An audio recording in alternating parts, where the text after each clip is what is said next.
को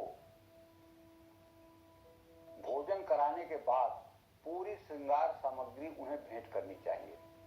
अगर पैसे का संकट है, कर्ज में आप घिरे हुए हैं, कर्ज चढ़ा हुआ है, दरिद्रता बढ़ रही है, पैसे कहीं फंसे हुए हैं, तो 4 साल की कन्याओं को भोजन कराएं। भोजन में खीर जरूर खिलाएं और पीले रेशमी कपड़े के साथ दक्षिणा दें। विरोधी परेशान कर रहे हैं, काम में रुकावट आ रही है, तो 9 साल की कन्या को भोजन कराने के बाद कपड़े दान करें।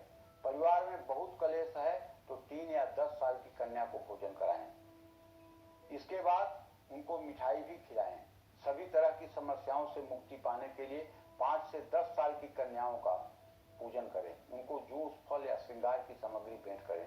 एक महत्वपूर्ण सूचना आपको देना चाहता हूं, यदि आपका कोई बच्चा पढ़ाई में प्रतियोगी परीक्षा में अपीयर हो रहा है, IAS PCS बनना चाहता है, तो मैं आपसे हाथ जोड़ के आग्रह करूंगा, 9 ब्राह्मण कन्याओं को उसके द्वारा पूजित करवा दीजिए।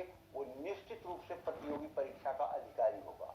अगर आप मुकदमा लड़ रहे हैं या कोई विवाद आपका चल रहा है और 9 क्षत्रिय कन्याओं का आपने पूजन करवा दिया और कर दिया, तो निश्चित रूप से विजयश्री आपके कदमों में होगी।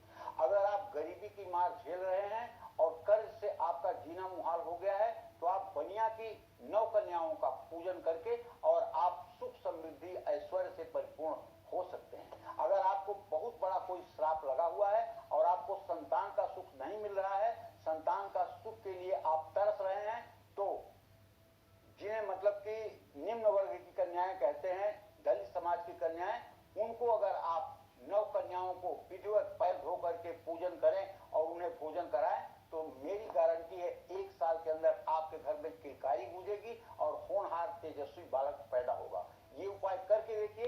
ये शास्त्रों की लिखी हुई बात कह रहा हूं, ये मेरी कोई मन गढ़ंत बात नहीं है, ये शास्त्रों की लिखी हुई बात है। जय मां विंध्यवासिनी।